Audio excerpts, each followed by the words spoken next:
Hello, this is Divine Sunshine. I know I haven't been on here for a while.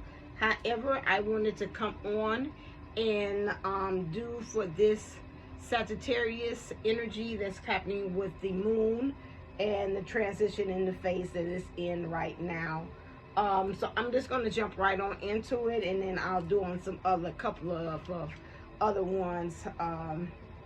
As far as what the new moon is. So we know that definitely when we're talking about Sagittarius energies, that the Sagittarius energy is always, because it's part horse, part man, to me is that it's not a conflict, but it is in our man energy, how we are to, was it their centurion, not centurion, oh God, what's the wording for them, as well, for that part of what the name of that creature is, being part man and having the anchor, or the that's interesting to say anchor, the archery as well, and then also having the horse. We know horse represents freedom, and then we have the man. So when I look at the three parts, if we put it together, it's like how in the man's body is our divine masculine energies, how are we targeting and focusing in exactly in the direction that we want to go, but still at the same time wanting that freedom. How can we anchor into that energy too as well when we have that Sagittarius energy? Sagittarius energies always, I have friends and people that my mom said, you just gravitate and attract Sagittarius wherever you go. And that's because we have being a fire sign and me being a fellow Aries and sun sign. We really truly have that understanding, that kinship of understanding of each other. And with that, they have that independence, but I definitely know that they love that travel. They have that optimism to life, that, you know, I could talk negative to my bestie and then she'll turn around like, well, you know, it's not that bad, you could think of X, Y, and Z, and I'm like, it's kind of bad, you know, but still they have that way to look at it. But then they also have that moral compass to things, of understanding what's moral and ethically right, and they will check out in a heartbeat if that stuff is not aligning right to what they think is morally right, as far as how things are. So if we talk about the Sagittarius things, is again this new moon energies, which is this new beginnings, is again wanting this freedom for a new beginning.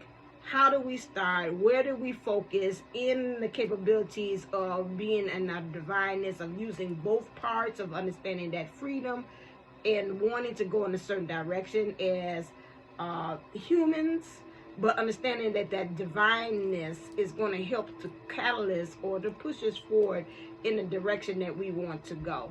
And so that is what that energy to me is kind of bringing on to me as well. I can look at the Sagittarius and I use my cheat sheet, that they're casual, they're direct, they're enthusiastic, they're far-seeing, they're friendly, gregarious, honest, humorous, idealistic, loyal, outspoken, philosophical, restless, and talkative.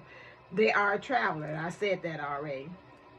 Their shadows, however, is exaggerating, irresponsible, and tactile. So when I look at that, it's again, although you're trying to get freedom, don't exaggerate, over-exaggerate that freedom that you want. Don't over-exaggerate the target, like, I'm going for this. And then, you know, if you kind of lean into your Sagittarius energies that's being brought into that, like, okay, can you really do that?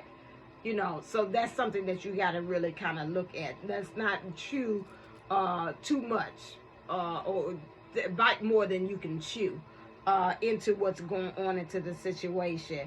And then also when I'm looking at this, that is saying being tactless, which is again, watch the energies of you doing things and how you're speaking, especially when we got this, what this Mercury in retrograde that we're back into, that you're saying things that again can hurt, especially because I know I seen in one of the readings somebody sent me there, said kind of watch it, because although we're in this mood of going into this newness, watch how our words can be said in a way that again it can be misunderstood, or has that bite or that turn of the knife energy that might cause one to really be like, oh, whoa. And you might say, oh my God, I kind of said that a little wrong.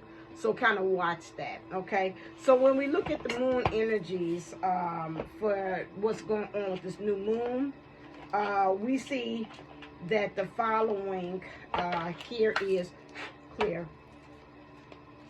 What is the energies for the moon? There we go.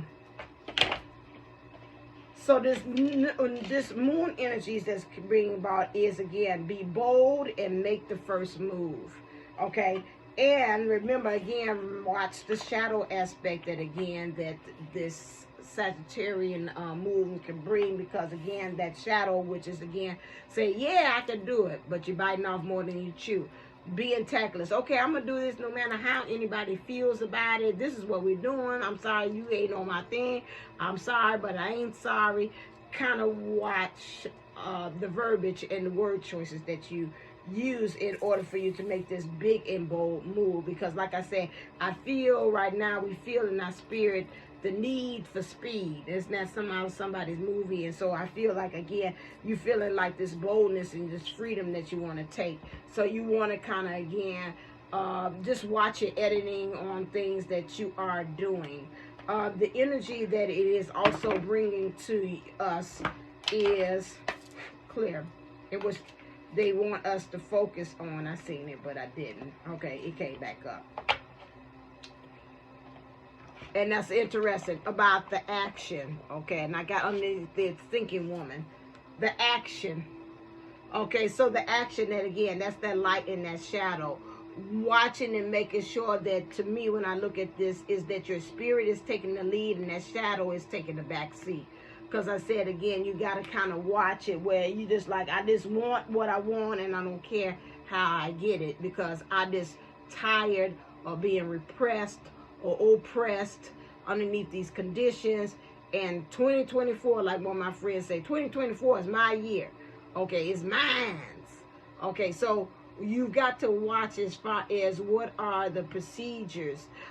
Even in my class, we'll talk about due process. And that's interesting that I kind of feel like that. Watch, what is the due process that you are going through? The laws of doing that, the laws of physics, the laws of spirituality. You know, are you breaking anything spiritual in order to have that to happen? Are you also obeying your own laws or rules and regulations that you have for yourself too as well?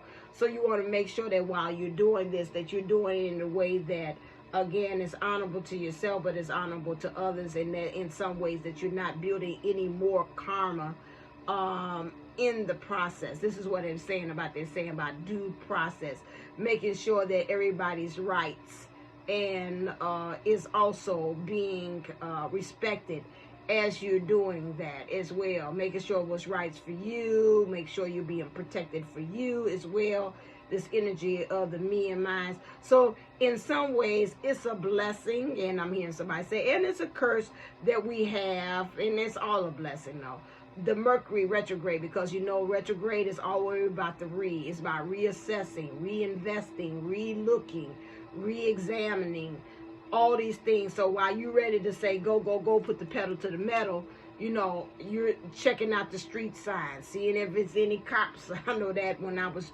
driving and traveling from Cleveland to Chicago, from Chicago to Cleveland, going back and forth, you know, because I got a heavy foot, a lead foot. And I had to, you know, remember, you know, again, while I'm trying to push and get there a certain time, I got to look around and make sure that there's no cops, no troopers around or anything as I'm pushing 90 going down the expressway as well. Because I'm like, I'm going to get here a certain time, because my aunt had an event that was happening at a certain time. And I had forgotten that their time is up for it. I'm from Chicago. And so I had to kind of like push it, because I'm like, oh my God, we kind of pushing now. I mean, we got like an hour to rest from me driving, and then we going right into this event. So, and then I was hungry too. So the thing is that we have to remember that, again, what are some things that I got to kind of rules of the road, or some things that I got to watch as I'm traveling down this road less traveled too as well. They said also this energy is bringing on sixth sense, to me, and this is with the third eye. What am I envisioning? But I think also not in envisioning, it's about intuition. I told you all in the last reading that I was on here, this was really, we were moving into the season of discernment, which means to really understand and become one with your intuition and trust what your intuition is bringing you. And so that means that, again, that if you feel it, I think a lot of us, especially on this journey, we have been more so getting a BA in doubting, second guessing ourselves, than moving into that energies of becoming masters of it. And so that, again, is what we're moving into, having mastery of, like, no, I feel what I feel, or I intuitively know what I know, and I'm going to stick with that. I think a lot of us now in this journey where we have gotten to, that we're at a place that we feel comfortable in saying, you know what, no, this is what it is. I know where my spirit is leading me to, and I'm going to trust myself that the spirit is going to kind of guide me through as to why I feel like I need to let go of you, why I got to let it do this, why I'm moving and nobody else is behind me, because this is spirit is telling me this is the direction I can go. Beforehand, we were looking and seeing, was there anybody else doing it with me, or am I doing this all by myself? Now we're at the point to say, okay, that's all right. You don't understand where I'm going, but I know where I'm going because I know what has been told to me as well. And so, like I said, that point of freedom of this new rites of passage of where we are now, where we're transforming, we're separating from things, and we're rebirthing who we are, our identity as to who we are. This is where we're going. Just remind me, I got to do that too. For that. And so this is where we are. So this is the energy that this is bringing in. Interesting enough, it's got horses on it too as well, going with that Sagittarius energy as well. Because your soul's journey's lesson is bringing us collectively this. Those who are watching, clear those of you all that have subscribed as well. Grief. And at the bottom of it, it's got change, because that at the bottom of the other pile was the thinking woman. So to me, again, we're elevating, getting up in our feminine, divine feminine energies, how we state of being. We're gaining more knowledge through the experiences. That's interesting today in my lesson for the day. I asked the kids, what's identity? What shapes who you are? And we were talking about how experiences, our beliefs, things that in our backgrounds, what people have been told to us, all of those things shape us. So in your now knowingness of being in your divine feminine, where we are right now, we're understanding, she was all in green, that we are in the era or the energy of knowing that we have to move through the heart. Let the heart be our guide, because it's going to tell us our heart desires, how we can be able to set the intentions to go forth in the direction that we want to go. So it had a butterfly, which again is a transformation. There's change that is going on, and then there was stairs. So again, we understand that goes back to that due process. There's a process. You got to take one stair at a time to ascend to the next level. In our beingness as divine feminines, we are not moving into that energy of understanding, hey, it's a process. Before, when we were on this journey, especially in this channel, and I know the subscribers that I had and taught lessons and instructed with, it's like I want it now. Now we understand that, hey, that's not the real reality of it. And like I've told myself, I believe that we had came from that, because we came for a spiritual realm, and some of us still kind of really, no, not kind of, some of us still understand the spiritual laws or the way our universe is actually governed. And it's like, okay, this ain't matching up, because I know spiritually this stuff's supposed to happen instantly. And like, I shouldn't be waiting for this. Like, if I think of my divine person or my counterpart, it's supposed to be popping like this, because I thought it's supposed to manifest it. But we have to understand, when we come to earth, things move a little more sluggish depending on our belief system, depending on our experiences. What we've seen as a manifest in our life is also a determining factor of how we identify how our manifestations will come into reality. And so that's a big deal too as well. So in our thinking, where we are in the energies of helping us to understand that, we are starting to grieve okay? And it's interesting is in the color orange, which again, in our sacral. A lot of them I know in my dealings and readings and looking at videos, they were talking about some of the sacrals have been blocked. We've been pretty much saying this for going on quite some time. The sacral is blocked, or your twin, or whatever you want to name them, counterpart, they're blocked, and that's why it's just not moving through or releasing through to the root, or it's not coming up through to the other chakras as well because of that. We're at the point, according to this card, it said to understand that losing something is an opportunity to appreciate something. And I said that earlier, like, okay, I gotta let you go. Where I am now in this journey is really truly understanding that I'm noticing the people you connect to, or the energies that you connect to, they really honestly have a way in which they can block you from being able to go to the next level. And I know that from my experience and what I'm having in my business. Certain people that I had on there, I was like, whoa, but they good, their expertise and this and that. And I'm wondering in another area why I'm not getting the customers like I should. Why am I not getting it this way or whatever? It's because of the energies that I'm connecting, or how they're making me act, or either karmically the vibrations of things, or the lessons that they're coming to help me to learn. It's like, okay, you got the lesson and the blessing, now let them go and go on beyond and go in peace. And so you understanding that the way, what things you are linking to, or your belief systems, it could be person, place, or thing could be your belief system. If you link to that, that is blocking for actually for those things to be able to manifest. Whether you say sacred or have those healthy connections as well. So some of us are getting to the point that we're grieving. We're looking at our friends, we're looking at our jobs, we're looking at our family members and saying, you know what, for years I'm trying to skirt around it, try to find a ways to either push through it or persevere with it, or they've been getting the best of me. And so now we're getting to the point that we're saying, hey, we've got to grieve that. It's got to be death to scratchy to this. This thing has got to die. Because if it keeps on going on to this is blocking me from me being able to elevate, or for me to be able to manifest this good that I want. It's time for understanding to say, hey, what is it in our energies? And I know it was in some of the connections that I had on my little job thing, or my thing that I'm doing for my business, is that I was learning that some certain energies that I was with, they were putting me back into energies that was linked to the past, that was really putting me in my shadow, that was putting me into that energies of the giraffe energy, where I'm making myself smaller, but yet I'm bigger, because I'm trying to help to kind of still fill in that niche with the connection that I have with that friendship. And I was like, you know, if I'm scared to talk to this person, I'm scared to ask them something, that's just not something that I want somebody to be on my team. Let you kind of stay over there in the area of being in friendship before we go on to the next level of where it kind of messes up the whole situation that we have.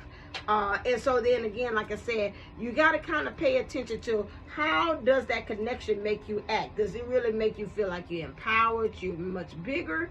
Or is it, again, kind of remind you of something that, a trauma that you had in the past, or it's triggering? Then it's something that you need to kind of investigate. Is this something I need to kind of keep on until I get empowered? Or is this something that I really need to get to the point that I got to let loose? This is where we are as far as we grieving. We're also grieving, that's stating and telling me, the way we see ourselves. We are now evolving to a new creature in Christ, which means, again, we're moving into that thing, that Christ energy, where we are, again, the enlightenment, again, of the unconditional, the violet flame, all of those things that we are bringing into the fold. And really, the person that I used to be, I'm not where I want to be or need to be, but I know I sure enough not like I used to be. And so we're kind of on that in between. In the meantime, on the ranch, this is where we are. If I would say that, try to work on the sacral as well, as far as energies of meditations, frequencies, things that you can be able to look at, so it can create this, because at the bottom of the deck was change. And it's I understand that nothing can grow and evolve without movement. And again, in that Sagittarius energies, I told you, you ready, you got the need for speed.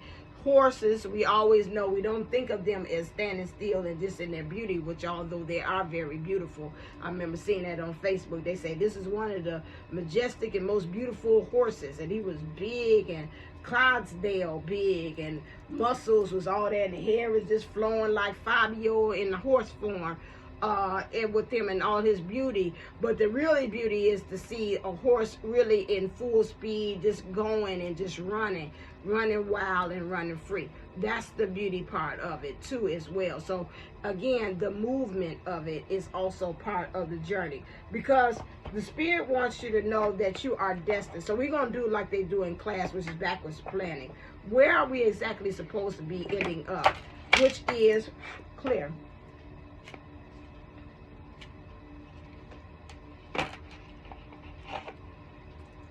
So they have here a sense of community, a union. So when I look at this, a sense of community is, again, looking beyond the forest of the trees. That means looking beyond the illusion of what you know, the knowledge of what you know, and looking as far as how you can become one with the things and the elements that are around you in your community. How can you let that allow you to be able to transform and to shine? Some of you all, the thing is that it's for you to go out there into the community and really help and create as a light worker to make a difference. So this is something that they want you to kind of keep in mind with this. The opportunities are there. This is what this energy is coming here. Again, you got the moon here, which is about illusion.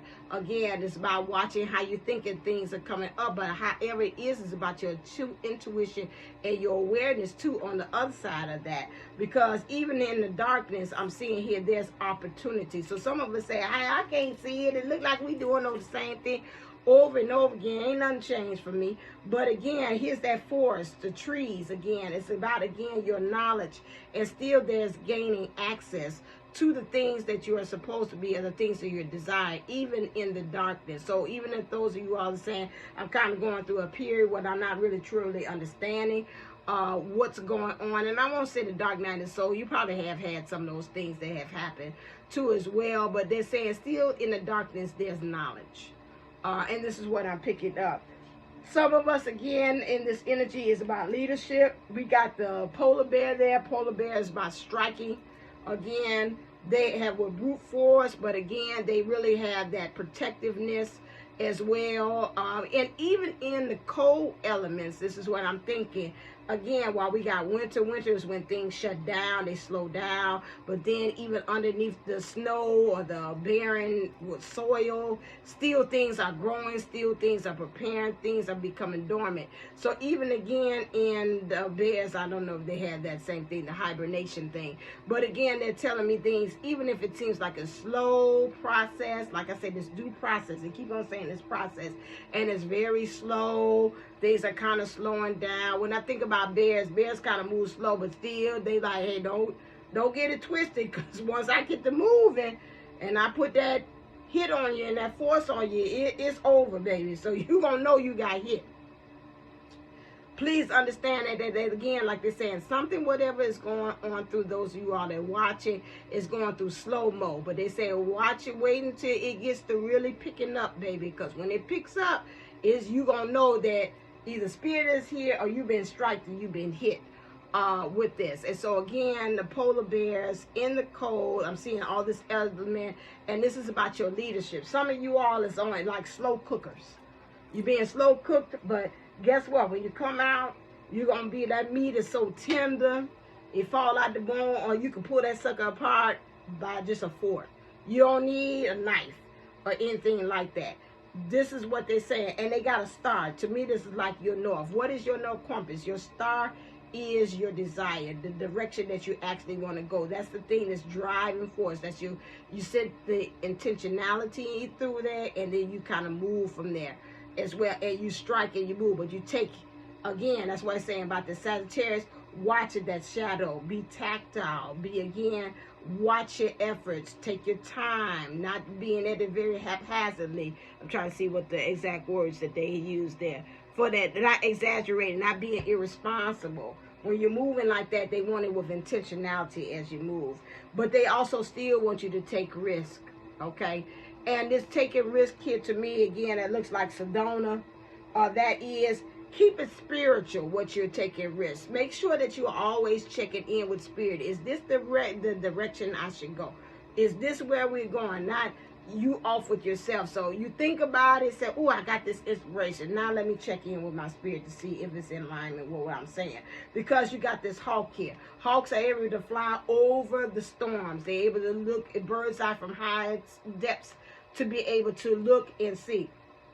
I remember they saying the only bird that mess with hawks, or is it eagles? It doesn't matter. But anyway, any bird, the only bird that's able to mess with them is crows. And I don't know what it is, even if I got the bird wrong. But this is what I'm going to say. Because crows, to me, when I see them, they represent stinking thinking. Okay, so if you're flying up high, said, now the only way they're able to, they try to mess with, but once that hawk or eagle goes into that next, kicks into that next ascension gear, the next level, the crow say, I can't hang with you no more. That you up in a high altitude, and I can't breathe up here, so you're on your own back. But as long as they're in that level where they're able to kind of mess with them, they the only type of birds that will mess with them is crows, which again, like I say, they symbolize stinking thinking. And hawks and eagles, whichever way it goes, are very majestic. They can fly higher. They could go up in higher altitudes and be able to zero in from higher up through the storms and still see where they pray and where they want to go. That's the same thing when we're talking about risk. Even though things are going slow, even though things are in the dark, you can't see what's actually going on, you still are able, like a hawk, to fly above. Keep it, again, your grounding. Keep it spiritual. Ground into your spirituality as well when we're talking about the taking risks. And I'm seeing how the skies, to me, that's majestic again. How the skies or the heavens will open up. So above, so below. So keep those things in mind when we're talking about that as well. I think I'm going to stop here, and I'm going to take it and put it into breaks as far as if you want to go on and see. The next thing I'm going to use and talk about is what is it specifically. That's the overall energy for this moon. And the next one I'm going to talk about and break it down is what you need to do in your feminine energy, what you need to do in your masculine energy, and if you talk about your heart and mind energy, along with what your love or your divine lover is want to say to you as far as the message, and what's the shadows you have to do. So now the next one is, do you understand the assignment? So again, we're going to work on that one next, but that's the overall energies. As always, stay lifted, stay motivated, stay ascended. Namaste and Namago. Love you. Until next time.